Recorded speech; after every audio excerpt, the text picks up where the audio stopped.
Hi everyone, welcome back. And last sessionல வந்துட்டு நம்ம 25 grammar rulesோட first 7 essential rules என்னெல்லாம் அப்படிங்கறத நம்ம பார்த்தோம். நீங்க ஏற்கனவே பார்த்திருந்தீங்கன்னா வெல்கம் பேக். ஒருவேளை நீங்க பார்க்கல அப்படினாலும் டோன்ட் வரி, previous வீடியோ இருக்கு, நீங்க போய் மறக்காம பாருங்க. ஓகேங்களா? சோ இன்னைக்கு நம்ம பார்க்க போற டாபிக் வந்துட்டு use of possessive nouns. possessive nounsனா என்ன, அது எப்படி எல்லாம் யூஸ் பண்ணலாம் அப்படிங்கறத நம்ம பார்க்க போறோம். நீங்க எக்ஸாம்பிள்ஸ் பார்த்தப்போ உங்களுக்கு ஃபெமிலியரா இருந்திருக்கும், நீங்க ஏற்கனவே பார்த்த விஷயமா இருந்திருக்கும், உங்களுக்கு வந்துட்டு டெஃபினெட்லி தெரியும் because it's very easy. அதாவது இது வந்து ஜானுடைய புக் அப்படிங்கிறது தான் இந்த சென்டென்ஸோட meaning. This is John's book அப்படின்னு நம்ம சொல்றோம் இல்லைங்களா. ஜான் பக்கத்தில் ஒரு வேர்ட் இருக்கு பார்த்தீங்களா, ஒரு சின்ன அப்பாஸ்ட்ரஃபியமா இருக்கும், அப்புறம் ஒரு எஸ் இல்லைங்களா. இதுதான் வந்துட்டு ஜானுடைய புக் அப்படின்னு சொல்றதுக்கு யூஸ் பண்ற ஒரு term. That is called apostrophe s அப்படிங்கிற ஆல்ஃபபெட் நம்ம யூஸ் பண்ணுறோம், சாரி லெட்டர் யூஸ் பண்ணுறோம். So this is John's book அப்படின்னு சொல்லும்போது இது ஜானுடைய புக். அப்போ ஜானுடையன்னு சொல்லும்போது இந்த அப்போஸ்ட்ரஃபி எஸ் யூஸ் பண்ணாமல் நம்மளால சொல்லவே முடியாது. அதுக்கு பேர் தான் பொசசிவ் நவுன்ஸ். யாருடையது அப்படின்னு சொல்லும்போது இங்கே பாருங்க, the dog's tail is long. The dog's apostrophe S. இந்த அப்போஸ்ட்ரஃபி இல்லாமல் நீங்கள் எஸ் யூஸ் பண்ணீங்கன்னா டாக்ஸ்னு மாறிடும், அது ப்ளூரலாக மாறிடும், நாய்கள் அப்படிங்கிற மாதிரி ஆயிரும். அதனால இந்த அப்போஸ்ட்ரஃபி ரொம்ப முக்கியம். ஓகேங்களா. அப்போஸ்ட்ரஃபி எஸ் போட்டிங்கன்னா த டாக்ஸ் டெய்ல் இஸ் லாங், அந்த நாயோட டெய்ல் நீளமாக இருக்குது அப்படிங்கிறது தான் நம்ம இந்த இடத்துல எக்ஸ்பிளைன் பண்ணுறோம். மூணாவது சென்டென்ஸ் பாருங்க, these are the children's toys. இது வந்து குழந்தைங்களோட டாய்ஸ், அவங்களுடைய விளையாட்டு சாமானம் அப்படின்னு சொல்கிறோம் இல்லைங்களா. So it is children's toys. இப்போ நீங்கள் சில்ட்ரன் அப்படிங்கிறது வந்துட்டு ப்ளூரல் ஃபார்ம், அதுக்கு பக்கத்தில் அப்போஸ்ட்ரஃபி போட்டு எஸ் போட்டால் தான் அது கரெக்டாக இருக்கும். அப்போஸ்ட்ரஃபியை மட்டும் மிஸ் பண்ணிடாதீங்க. இதுதான் அந்த சின்ன பங்க்சுவேஷன், அப்போஸ்ட்ரஃபி எஸ் அப்படிங்கிறது. அதாவது இது வந்து குழந்தைங்களோட டாய்ஸ் அப்படின்னு போடும்போது these are the children's toys அப்படின்னு நம்ம சொல்லுவோம். ஓகேங்களா. இப்போ உங்களுக்கு பொசசிவ் நவுன்ஸ்னா என்னன்னு புரிஞ்சிருக்கும்னு நினைக்கிறேன். ஒருத்தங்களோட பொருள் அது அவங்களுடையது, இல்லாட்டி அவளுடையது, இல்லை அதோடையதுன்னு சொல்லும் போது தான் நம்ம வந்துட்டு பொசசிவ் நவுன்ஸை யூஸ் பண்ணுவோம். மறக்காம அப்போஸ்ட்ரஃபி எஸ் எப்படி போடுறதுங்கிறத ஒன்ஸ் அகெயின் பார்த்துக்கோங்க. நமக்கு அட்ஜெக்டிவ்ஸ்னா என்னன்னு தெரியும், பட் ஆனால் அட்ஜெக்டிவ்ஸ்க்கு வந்துட்டு ஒரு குறிப்பிட்ட ஆர்டர் ஃபாலோ பண்ணணும் அப்படிங்கிறது தெரியுமா உங்களுக்கு? அப்படி தெரிஞ்சுக்கலன்னா this video is definitely going to help you. ஏன்னா அட்ஜெக்டிவ் வந்து ஒரு நவுனை டிஸ்கிரைப் பண்ணுது, ஓகேங்களா. பட் இந்த பர்டிகுலர் ஆர்டரில் தான் இருக்கணுங்கிறது நம்ம இங்கிலீஷில் ஒரு ரூல். ஏன்னா அப்போ தான் மோஸ்ட்லி ரிசீவ் பண்ணுறவங்களுக்கு வந்துட்டு கன்ஃபியூசிங்காக இருக்காது அண்ட் கொஹீசிவாக நம்ம சென்டென்ஸ் கன்ஸ்ட்ரக்ட் பண்ணுறதுக்கும் யூஸ் ஆகும். அது என்னெல்லாம் ஆர்டர் அப்படிங்கிறத நம்ம பார்த்துலாம். ஃபர்ஸ்ட் வந்துட்டு நீங்கள் யூஸ் பண்ணுறது வந்துட்டு ஒப்பீனியன். ஒரு ஒப்பீனியனை சொல்லணும் அப்படின்னா வந்துட்டு ஆப்வியஸ்லி அதுதான் ஆரம்பிக்கும் ஃபர்ஸ்ட். ஒப்பீனியனுக்கு அப்புறம் யூ ஹேவ் சைஸ், சைஸுக்கு அப்புறம் ஏஜ் வரும், ஏஜுக்கு அப்புறம் ஷேப் அண்ட் தென் கலர், அதுக்கப்புறம் ஆரிஜின், அதுக்கப்புறம் மெட்டீரியல், அதுக்கப்புறம் தான் பர்பஸ். ஸோ இந்த ஒரு குறிப்பிட்ட ஆர்டரில் தான் நம்ம எப்பயுமே அட்ஜெக்டிவை வச்சுக்கணும். இப்போ உங்களுக்கு ஜஸ்ட் இந்த ரூல் மட்டும் பார்த்தா கன்ஃபியூசிங்காக இருக்கும், டோன்ட் வரி. சென்டென்ஸோட நான் உங்களுக்கு சொல்லித்தரேன், அப்போ உங்களுக்கு புரியும்.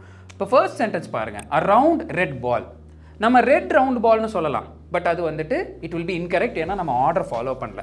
ஃபஸ்ட்டு வந்துட்டு ஷேப் வரும், அதுக்கப்புறம் தான் நமக்கு கலர் வரும். ரவுண்டுங்கிறது ஒரு ஷேப்பு, ரெட்டுங்கிறது ஒரு கலர் இல்லைங்களா. So a round red ball அப்படின்னு சொன்னால் தான் வந்துட்டு கரெக்டான அட்ஜெக்டிவ் ஆர்டர் நம்ம ஃபாலோ பண்ணியிருக்கோங்கிறது அர்த்தம். இன்னொரு சென்டென்ஸ் பாருங்க, அண்ட் ஓல்ட் வுடன் சேர். இப்போ ஓல்டுனா என்னது? ஏஜ், கரெக்டா.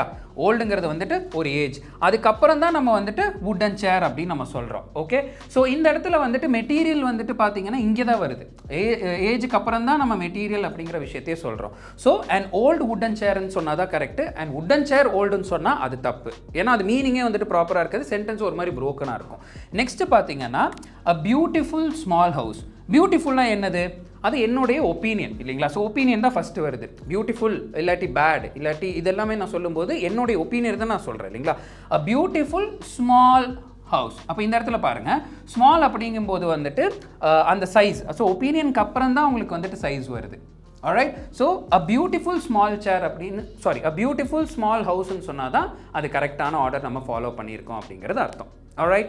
ஸோ இப்போ உங்களுக்கு இந்த அட்ஜெக்டிவ் ஆர்டர் புரிஞ்சிருக்கும்னு நினைக்கிறேன். நீங்கள் காம்படிட்டிவ் எக்ஸாம்ஸ் எல்லாம் ப்ரிப்பேர் பண்ணுறீங்க அப்படின்னா இது உங்களுக்கு புரிஞ்சிருச்சுன்னா அட்ஜெக்டிவ் பற்றி எந்த கேள்வி கேட்டாலும் you will be able to answer it correct. நம்ம எல்லாருக்கும் அட்வர்ப்ஸ்னால் என்னன்னு தெரியும். ஒரு வேர்பை மாடிஃபை பண்ணுறது தான் அட்வர்ப் அப்படின்னு சொல்லுவாங்க இல்லையா.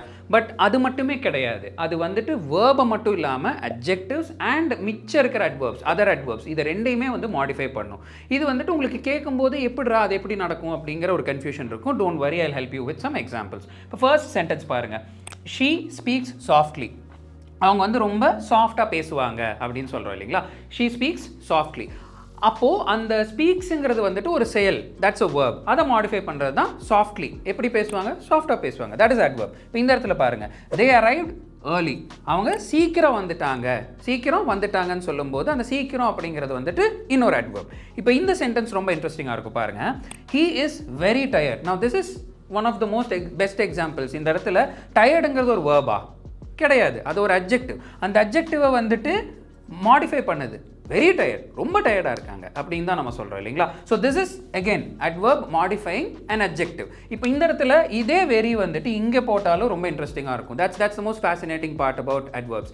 She speaks very softly. அவள் ரொம்ப சாஃப்டாக பேசுவா அப்படிங்கிறது. ஸோ இன்னொரு adverbையும் அது மாடிஃபை பண்ணும். that's the beauty of adverbs. இப்போ உங்களுக்கு adverbs பற்றி ஏதாவது கேள்வி கேட்டாங்க அப்படின்னாலும் you can definitely answer it. இப்போ நம்ம பார்க்க போகிறது ஒரு இன்ட்ரெஸ்டிங்கான கான்செப்ட். என்னென்னு பார்த்தீங்கன்னா கம்பேரிட்டிவ்ஸ் அண்ட் சூப்பர்லேட்டிவ்ஸ். அதாவது ரெண்டு விஷயங்களை கம்பேர் பண்ணி பேசும்போது எப்படி பேசணும், ரெண்டுக்கு மேலே இருக்கிற விஷயங்களை கம்பேர் பண்ணி பேசும்போது எப்படி பேசணும் அப்படிங்கிறது.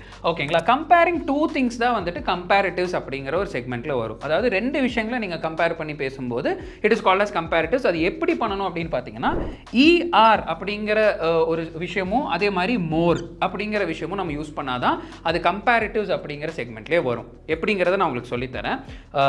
This book is better than that one. இந்த புக்கு அந்த புக்கை விட பெட்டராக இருக்குன்னு சொல்லும்போது ER அப்படிங்கிற நம்ம வேர்டை யூஸ் பண்ணுறோம் இல்லைங்களா, அதே மாதிரி பெட்டர் தேன் that one, அதாவது அதை விட இது பெட்டராக இருக்குது அப்படின்னு நம்ம சொல்கிறோம். இப்போ நம்ம பார்க்க போகிறது சூப்பர்லேட்டிவ்ஸ். சூப்பர்லேட்டிவ்ஸ்னால் என்ன அப்படிங்கிறதும் நான் உங்களுக்கு சொல்லிவிட்டு மிச்ச எக்ஸாம்பிள்ஸை நம்ம கவர் பண்ணலாம். சூப்பர்லேட்டிவ்ஸ் அப்படின்னு பார்த்தீங்கன்னா 3 விஷயங்கள் இல்லாட்டி அதுக்கும் மேலே இருக்கிற விஷயங்களை பற்றி நம்ம பேசும்போது தான் சூப்பர்லேட்டிவ்ஸ் அப்படிங்கிற செக்மெண்ட்டை நம்ம யூஸ் பண்ணோம்.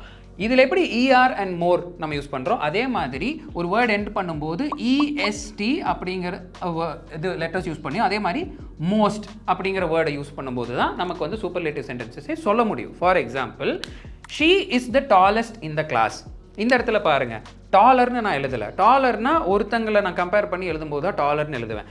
டாலஸ்ட் அப்படின்னு சொல்லும்போது கிளாஸ்லேயே இந்த பொண்ணு தான் டாலஸ்ட். ஓகேங்களா, அந்த பொண்ணு தான் ரொம்ப உயரமாக இருக்கிறதே அந்த ஒரு பொண்ணு தான். So she is the tallest in the class. நிறைய பேர் இருக்காங்க, 3 பேருக்கு மேலே இருக்காங்க, அதனால தான் அப்படி சொல்கிறோம். ஓகேங்களா. ஸோ லாஸ்ட் எக்ஸாம்பிள் பாருங்கள், இன்னும் இன்ட்ரெஸ்டிங்காக இருக்கும். The weather is more pleasant today. இந்த இடத்துல நான் யூஸ் பண்ணது வந்துட்டு கம்பேரிட்டிவ் தான், பட் ER அப்படிங்கிறது மட்டும் நம்ம யூஸ் பண்ணல. மோர் பிளசன்ட், ப்ளசண்ட்னு சொல்லலாம், ஆனால் ரொம்ப ப்ளசண்ட்டாக இருக்குன்னு சொல்லும்போது மோர் ப்ளசண்ட் அப்படிங்கிறத நம்ம யூஸ் பண்ணுவோம். ஸோ ERன்னு அண்ட் மோர் எப்படி யூஸ் பண்ணணும் கம்பேரிட்டிவில், அதே மாதிரி EST அண்ட் மோஸ்ட் எப்படி யூஸ் பண்ணணும் சூப்பர்லேட்டிவ் சென்டென்ஸை சொல்லும்போதுங்கிறத நம்ம பார்த்துட்டோம். 2 நெகட்டிவ் விஷயங்களை வந்துட்டு நம்ம ஒரே சென்டென்ஸில் யூஸ் பண்ணும்போது சம்டைம்ஸ் மீனிங் மாறதுக்கு வாய்ப்பு இருக்குது, கன்ஃபியூஸ் ஆகிறதுக்கு வாய்ப்பு இருக்குது. அதனால ஆல்வேஸ் அவாய்ட் டபுள் நெகட்டிவ்ஸ். அது எப்படி அப்படிங்கிறத நான் வந்துட்டு உங்களுக்கு சில எக்ஸாம்பிள்ஸோட சொல்கிறேன், அப்போ உங்களுக்கு புரியும். இப்போது ஐ டோன்ட் நோ நத்திங். இந்த சென்டென்ஸ் பார்க்கும்போதே உங்களுக்கு வந்துட்டு மீனிங்கில் ஏதோ ஒரு தப்பு இருக்கே அப்படிங்கிற மாதிரி ஒரு தோணும் இல்லைங்களா. இப்போ தமிழில் நான் சொல்லணும்னா எனக்கு எதுவுமே தெரியாது. எனக்கு தெரியாதுன்னு சொல்லும்போது ஐ டோன்ட் நோ, பிரச்சனை இல்லை, ஐ டோன்ட் நோட முடிஞ்சிடும். எனக்கு எதுவுமே தெரியாதுன்னு சொல்லும்போது ஐ டோன்ட் நோ நத்திங் நம்ம சொல்ல மாட்டோம், ஐ டோன்ட் நோ எனிதிங் அப்படின்னு தான் நம்ம சொல்லுவோம். ஓகேங்களா. ஸோ அதுதான் நம்ம வந்துட்டு நிறைய பேர் மாற்றி சொல்லுவோம். எல்லோரும் என்ன சொல்லுவாங்க, ஐ டோன்ட் நோ நத்திங்னு சொல்கிறதுக்கு வாய்ப்பு இருக்குது. I don't know nothing is wrong. ஓகேங்களா. ஐ டோன்ட் நோ எனிதிங் தான் வந்துட்டு கரெக்டான ஆன்சர். இப்போ அடுத்தது பாருங்கள், we don't have no time. எங்ககிட்ட டைமே இல்லை அப்படின்னு சொல்லுவாங்க. we don't have timeன்னு வேணால் சொல்லலாம். But when we say we don't have no time அப்படிங்கும்போது அது தப்பு. ஏன்னா we don't சொல்லும் போதே இல்லைன்னு ஆயிடுச்சு, மறுபடியும் எதுக்கு இன்னொரு தடவை நோன்னு சொல்லணும். அதுக்கு பதிலாக we don't have timeன்னு சொல்லிட்டா வேலை முடிஞ்சு. ஓகேங்களா. அடுத்தது பாருங்கள், she can't go nowhere. அவளுக்கு எங்கேயுமே போக முடியாது அப்படின்னு சொல்லும்போது நோவேர் அப்படிங்கிறது வந்துட்டு ஒரு வேர்ட் அப்படி நம்ம சொல்லும்போது எகெயின் இந்த இடத்துல வந்துட்டு காண்ட்ங்கிறதே ஒரு நெகட்டிவ். அப்போ எகெயின் வந்து நோவேர்ன்னு சொல்ல வேண்டாம், அதுக்கு பதிலாக மேலே நம்ம என்ன பண்ணோம் அதே மாதிரி எனிவேர். ஓகேங்களா. இப்போ உங்களுக்கு புரிஞ்சிருக்கும்னு நினைக்கிறேன் டபுள் நெகட்டிவ்ஸ் எப்படி அவாய்ட் பண்ணணும் அப்படிங்கிறது. இப்போ ப்ரோனவுன்ஸ் எப்படி யூஸ் பண்ணுறதுங்கிறத நம்ம பார்த்துட்டோம். பட் அதே சென்டென்ஸில் வந்துட்டு ஒரு பர்டிகுலர் ப்ரோனவுனே 2 டைம் நம்ம யூஸ் பண்ண வேண்டியது இருக்கும், இல்லாட்டி 2 தடவை நம்ம எக்ஸ்பிளைன் பண்ண வேண்டியது இருக்கும். அப்படிங்கும்போது எப்படி யூஸ் பண்ணணுங்கிறத இப்போ நான் உங்களுக்கு சொல்லித்தரேன். இப்போ ஃபார் எக்ஸாம்பிள், இப்போ நான் அவனை பற்றி பேசுகிறேன்னு வச்சுக்கோங்களேன், அதே சென்டென்ஸ் வந்து அவனுக்கு பதிலாக அவள் யூஸ் பண்ணால் தப்பாயிரும். அந்த மாதிரி தான் இங்கேயும் if one works you will succeed அப்படின்னு சொன்னால் அது தப்பு. ஏன்னா ஒன் பற்றி தான் நான் சொல்லிட்டு இருக்கேன். If one works one will succeed, அதுதான் வந்துட்டு கரெக்டான சென்டென்ஸ். ஓகேங்களா. இப்போ ஒருத்தன் வந்துட்டு வேலை செஞ்சான்னா அவங்க சக்ஸஸ் ஆகிறதுக்கு வாய்ப்பு இருக்குது அப்படின்னு தான் நம்ம சொல்கிறோம். So if one works one will succeed. இப்போ இந்த எக்ஸாம்பிள் இன்னும் உங்களுக்கு ஈஸியாக இருக்கும் பாருங்கள், ஃபன்னியாகவும் இருக்கும். If I study you will pass the test. இந்த சென்டென்ஸ் படித்து பாருங்கள், it doesn't make any sense. If I study அப்படி நான் படித்தா நீங்கள் எப்படி பாஸ் ஆவீங்க? நீங்கள் படித்ததை நீங்கள் பாஸ் ஆக முடியும். If you study you will pass, இல்லை if I study I will pass. அந்த மாதிரி தான் வந்துட்டு ப்ரோனவுன் கரெக்டாக இருக்கும். நம்ம ப்ரோனவுன் மாற்றும் போது என்ன ஆகுது, மீனிங்கே மாறுது இல்லைங்களா? இப்போ அடுத்த எக்ஸாம்பிள் பார்த்தா இன்னும் உங்களுக்கு கிளியராக புரியும். அ ஸ்டூடெண்ட் ஷுட் பிரிங் என்ன வரணும் இந்த இடத்துல, தேர் புக்ஸ் டு கிளாஸ்னா இட் டசன்ட் மேக் சென்ஸ். ஏன்னா நான் ஸ்டூடெண்ட்டை பற்றி தான் பேசிகிட்டு இருக்கேன், ஒரு ஸ்டூடெண்ட்டை பற்றி தான் நான் பேசிகிட்டு இருக்கேன் இல்லையா, ஸ்டூடெண்ட்ஸ் கிடையாது. அ student should bring his R her book, அதுதான் கரெக்ட். ஓகேங்களா, ஹிஸ் ஆர் ஹர், ஏன்னா எந்த ஜெண்டர்னு நம்ம ஸ்பெசிஃபிக்காக சொல்லலை, அதனால ஹிஸ் ஆர் ஹர் அது கரெக்ட் தான். மற்றபடி தேர் யூஸ் பண்ணிங்கன்னா அது கம்ப்ளீட்லி மிஸ்டேக்காக இருக்கும். ஓகேங்களா, ஸோ எந்த ப்ரோனோன்னு நம்ம ஃபஸ்ட்டு யூஸ் பண்ணுறோமோ அதே ப்ரோனோன் தான் வந்துட்டு அதே சென்டென்ஸை செகண்ட் டைம் யூஸ் பண்ணும்போது கவனமாக நம்ம யூஸ் பண்ணணும். மாற்றி யூஸ் பண்ணிட்டோம் அப்படின்னா மீனிங்கே மாறிடும். இப்போ நம்ம என்ன பார்க்க போகிறோம்னு பார்த்தீங்கன்னா, ப்ரிப்போசிஷன் வந்துட்டு என்ன அப்படிங்கிறது நீங்கள் நிறைய வீடியோஸில் பார்த்துருப்பீங்க, பட் நான் உங்களுக்கு சுருக்கமாக சொல்லித்தரேன். Preposition shows relationship of what, relationship of location, time and direction. ஓகேங்களா, அது குறிக்கிறதுக்கு தான் நம்ம யூஸ் பண்ணுற words which is nothing but prepositions. இப்போ இங்கே எக்ஸாம்பிள் பார்த்தீங்கன்னா, the keys are on the table. Keys எங்கே இருக்குது, கீ வந்து டேபிள் மேலே இருக்குது அப்படிங்கிறது. அப்போ ஆனுங்கிறது தான் வந்துட்டு அதோடைய ப்ரிப்போசிஷன். அது எங்கே இருக்குது அப்படிங்கிறத நான் பாயிண்ட் அவுட் பண்ணுறேன் இல்லைங்களா. So that's the that indicates the relationship. Key எங்கே இருக்குது அப்படிங்கிற அந்த ரிலேஷன்ஷிப் குறிக்குது. இப்போ இதில் பாருங்கள், ஹீ அரைவ்ட் அட் 5 PM. இது ரிலேஷன்ஷிப் ஆஃப் டைம் இல்லையா, ஏன்னா 5 PM அப்படிங்கிறது வந்துட்டு ஒரு டைமை குறிக்குது. நெக்ஸ்ட் எக்ஸாம்பிள் பாருங்கள், she is walking to the park. She is walking எங்கே, டு த பார்க். அவள் வந்துட்டு பார்க்கை நோக்கி நடந்துட்டுருக்கா அப்படிங்கிறத நம்ம வந்து சொல்கிறோம் இந்த இடத்துல. So it shows indicates the relationship between a time, place and direction of the subject. சப்ஜெக்டை பற்றி நம்ம பேசுகிறோம் இல்லையா. இப்போ இந்த இடத்துல சப்ஜெக்டில் யார், இதில் வந்து இவங்களை பற்றி பேசிகிட்டு இருக்கோம், ஷீ.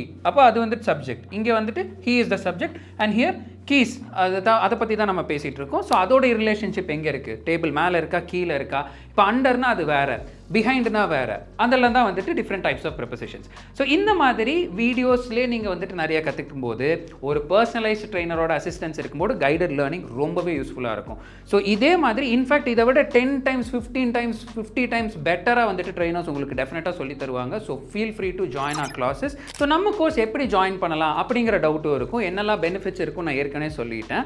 24/7 அசிஸ்டன்ஸும் வந்துட்டு உங்களுக்கு இருக்கும். ஒரு பர்சனலைஸ்டு ட்ரைனிங் அப்ரோச் வந்துட்டு உங்களுக்கு ரொம்ப யூஸ்ஃபுல்லாக இருக்கும் இல்லையா. ஸோ எப்படி ஜாயின் பண்ணணும்னு பார்த்தீங்கன்னா, நம்ம டிஸ்கிரிப்ஷனில் வந்துட்டு காண்டாக்ட் நம்பர் கொடுத்துருக்கோம், அதை ரீச் அவுட் பண்ணுங்கள். Definitely they will help you out. And முக்கியமான விஷயம் என்னென்னு பார்த்தீங்கன்னா, இப்போ நம்ம பார்த்தது வந்துட்டு நெக்ஸ்ட்டு 7 செக்மெண்ட்ஸ் நம்ம பார்த்தோம் இல்லைங்களா. இந்த டாப்பிக்கோட நம்ம வந்துட்டு second half of the segment வந்துட்டோம். 14 டாபிக்ஸ் நம்ம முடிச்சிட்டோம். நம்ம எவ்வளோ படிக்க வேண்டியது இருக்குது, 25 கிராமர் எசென்ஷியல்ஸ் இருக்குது இல்லைங்களா, அதில் 14 முடிச்சாச்சு. ரிமைனிங் வந்துட்டு அடுத்த பார்ட்டில் நம்ம பார்க்க போகிறோம். மறக்காமல் சப்ஸ்கிரைப் பண்ணிக்கோங்க, இந்த வீடியோவை சேவ் பண்ணிக்கோங்க. எப்போல்லாம் உங்களுக்கு டவுட் இருக்கோ நீங்கள் வந்து விசிட் பண்ணலாம். முக்கியமான விஷயம், உங்களோட ஃப்ரெண்ட்ஸ்க்கும் இது ஷேர் பண்ணணும் அப்படின்னு நினச்சிங்கன்னா feel free to share it and recommend them as well to join English Partner and subscribe our YouTube channel.